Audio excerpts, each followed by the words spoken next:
The Assembly will hear an address by His Excellency Mohamed Irfaan Ali, President of the Co-operative Republic of Guyana. I request protocol to escort His Excellency.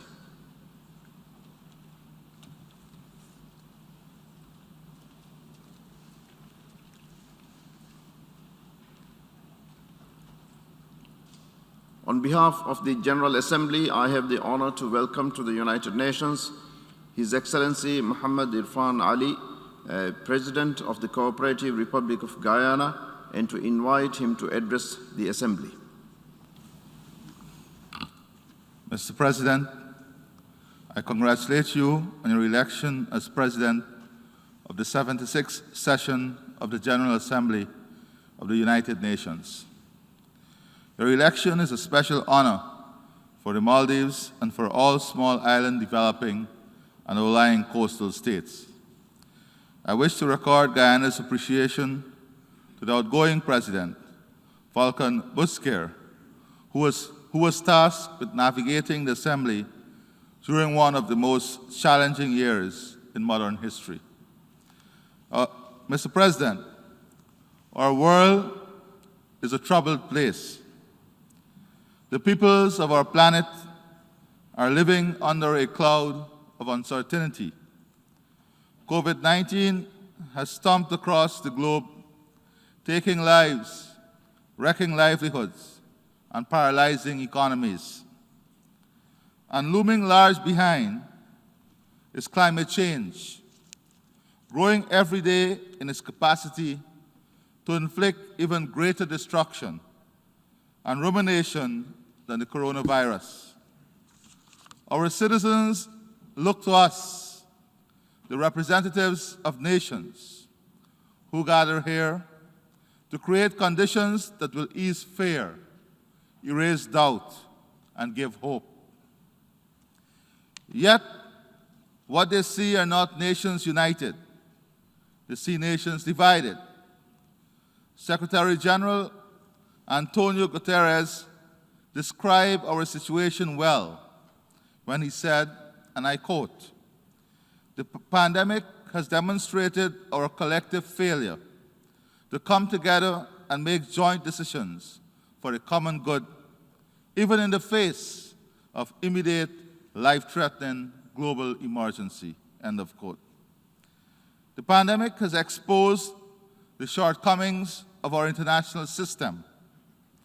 It has revealed that the system continues to be undergirded by nationalism and which remains the prevailing force.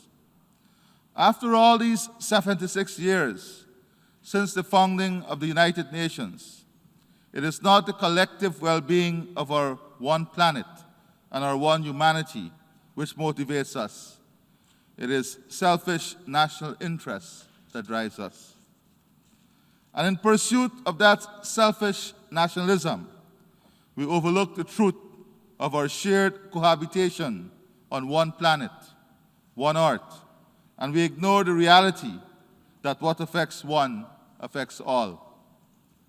If nothing in the generations of civilization has taught us that nation-states are not an island unto themselves, but are each part of the main, then the experience of the last 2 years should be a salutary lesson.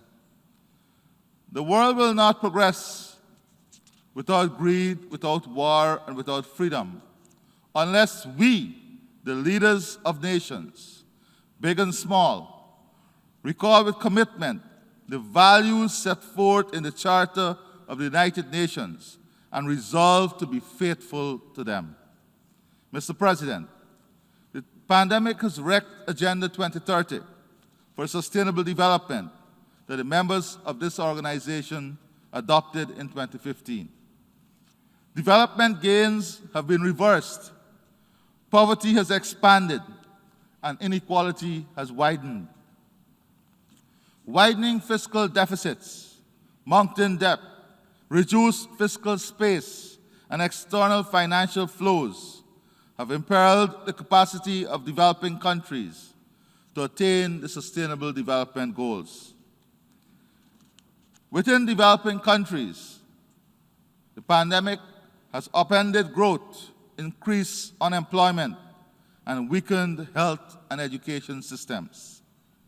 Education regression is now inevitable, given the long period our children have been forced out of the formal classroom and the challenges which many developing countries face in delivering virtual education.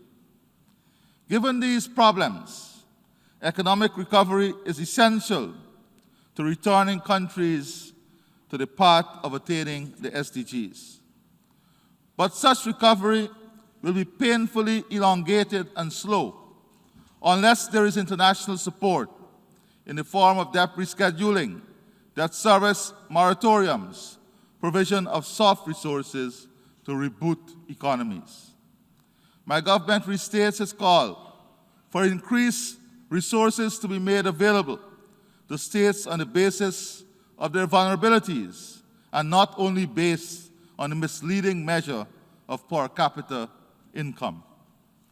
If these essential measures are not implemented, growth in developing countries will not be restored, nor will economic and social policies be realigned along the path set out in Agenda 2030. The repercussions will be felt by the rich nations because developing countries are markets for the goods and services of the industrialized nations and the source of the raw materials.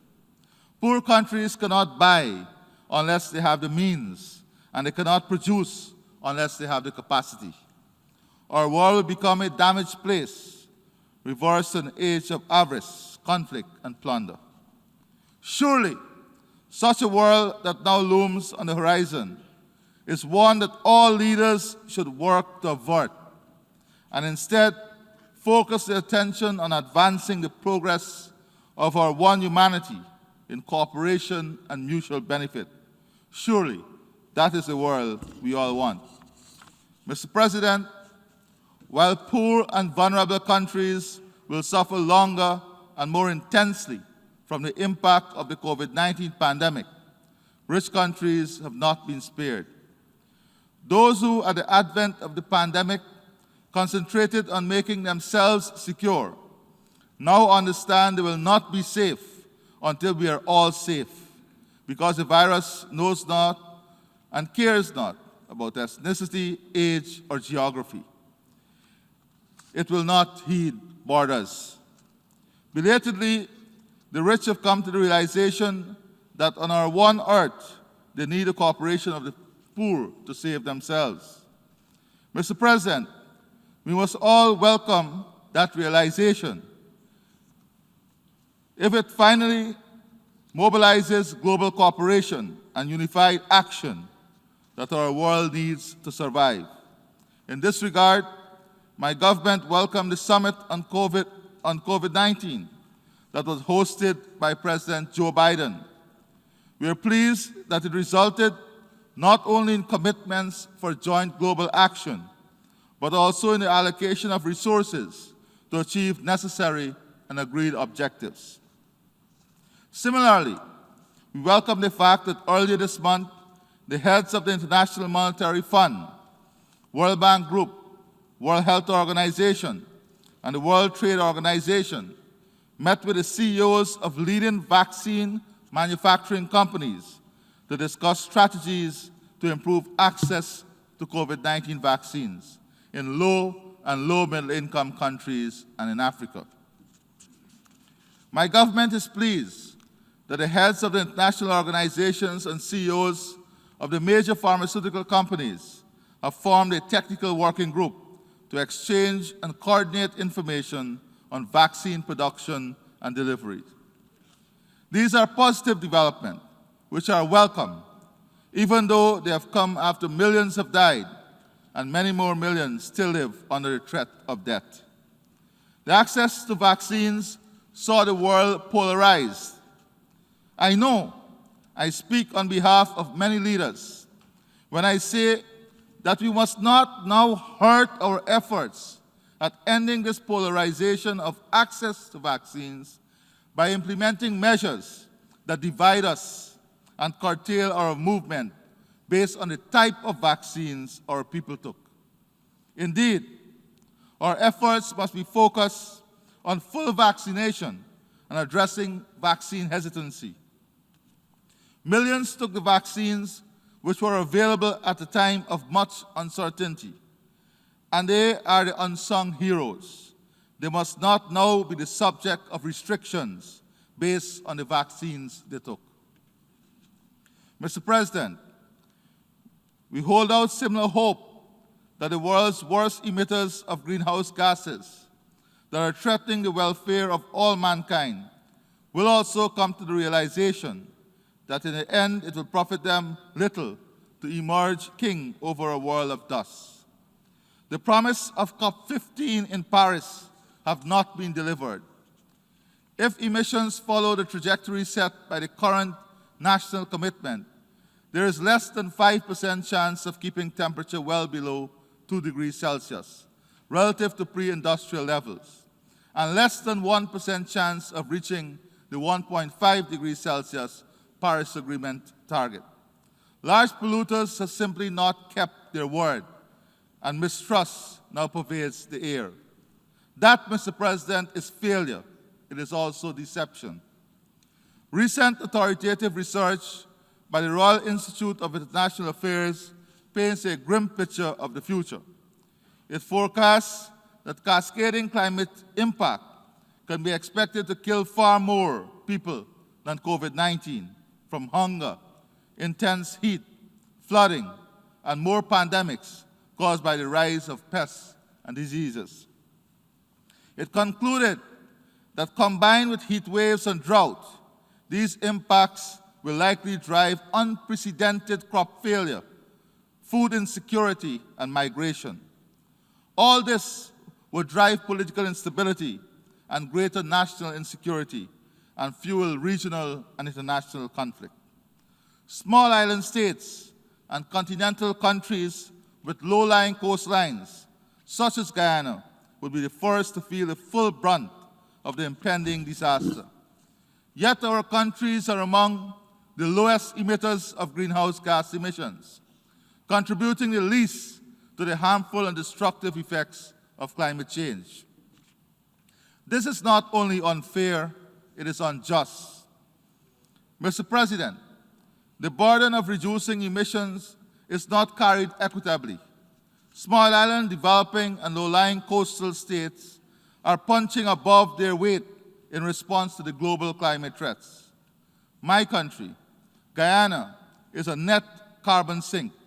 Our forests absorb far more carbon than is produced from human activity. But we have not folded our hands and sat back in satisfaction that we have done enough. We are continuing to contribute meaningfully to reducing global emissions and to the decarbonization of the world's economy, even though our country is now an oil and gas producer. Apart from containing the CO2 emissions connected to the industry, we continue to pursue a path of developing energy from sustainable sources. In these circumstances, we feel we have the right to insist on a fair system of burden sharing. Mr. President, innovative and creative ways have to be devised by which the world must act to avert the catastrophe that climate change so plainly portends. COP26 in Glasgow in a few weeks' time is a right and timely place to start. The worst emitters must make binding commitments in Glasgow to stop their profligacy, and they must scale up their contributions to help small and vulnerable economies to build up resilience to the prolonged effects of damage that has already been done. Failure to do so will shatter even more any confidence that the people of the world may still have that polluting nations will do the right thing. COP26, not COP15, would become the defining moment at which mankind's future or fate is sealed. The peoples of the world will be watching. Mr. President, Guyana looks towards a post-pandemic era that will reset international relations by curbing territorial avarice and by embracing peaceful cooperation. In this regard, we draw attention to the continued overt threats to Guyana's territorial integrity and sovereignty by the Bolivarian Republic of Venezuela. Just recently, an agreement was issued in Mexico City by which the contending internal factions in Venezuela renewed a baseless claim to 2/3 of Guyana's territory. We have responded in clear terms, and I repeat our response now in these hallowed halls in which nations of the world meet in peace and cooperation. Guyana cannot be used as an altar of sacrifice for the settlement of Venezuela's internal political differences. While my government welcomes effort to bring about domestic harmony within Venezuela, agreements that defy international law and processes can be no basis for mediating such harmony. Guyana does not promote the use of violence or threats to settle disputes. In a 1966 agreement signed in Geneva, Venezuela consented to allow the UN Secretary General to decide on the means of settlement of this controversy. The Secretary General decided on the International Court of Justice. Both parties are therefore bound by the court's jurisdiction and ultimate decision. Mr. President, we remain concerned about the Palestinian-Israeli conflict. Guyana restates its solidarity with the Palestinian people and their desire for a dignified existence in their homeland in accordance with a two-state solution. The international community must act to meet the legitimate concerns of the Palestinians who have suffered far too long. Mr. President, the strained relations between the United States and Cuba are also a matter of deep concern to our region. We are convinced that normalization of relations between Cuba and the United States would have a beneficial impact on peace in the hemisphere and greater prosperity for all. Mr. President, I turn now to my own country, Guyana, a land of many ethnicities, drawn from its Amerindian people, people transported from Africa in the genocidal slave trade, people from India who are indentured to labor in a new land, people from Europe who migrated at a time of want and persecution, and people from China who were also brought to work on the plantations. They came with different religions, different cultures, and different perspectives. In the collective of their diversity, the people of Guyana are representative of the peoples of the world. Whilst politically driven conflicts arise occasionally, and differences have been exploited for narrow political purposes, my government is convinced that the richness of our people's diversity is a gift to our nation. We continue to build a nation that draws on all aspects of its cultural roots to establish citizens who enjoy equal opportunity in all aspects of our society, a nation that is secure in itself and strong in its outlook. Our intention is to make Guyana an example for the world, utilizing the strength of our diversity for a single tapestry of one nation, which is indivisible, strong, secure, and prosperous. My government has set its foot firmly on the ladder to climb to that pinnacle of success. We are confident that as we foster peace and prosperity within our country, respect human rights, uphold democracy and the rule of law, and abide with our Constitution, we'll achieve these noble goals. Mr. President, it is against this background of ambition for my country that my government embraces the vision set out in Secretary General's report entitled Our Common Agenda. We embrace his views that our nations must be driven by solidarity, that he so eloquently described as, and I quote, the principle of working together, recognizing that we are bound to each other and that no community or country, however powerful, can solve its challenges alone." End of quote. Mr. President, our common agenda provides the framework for the emergence of a post-COVID-19 era, which addresses the world's fragilities, injustices, inequalities, conflicts, the eradication of poverty, banishment of racism and gender discrimination, and to realize ecological justice. Guyana looks forward to revitalize United Nations, spearheading the thrust towards a new era in international relations, in which the world emerges as a better, fairer, and stronger place for all mankind. I thank you, and God bless you.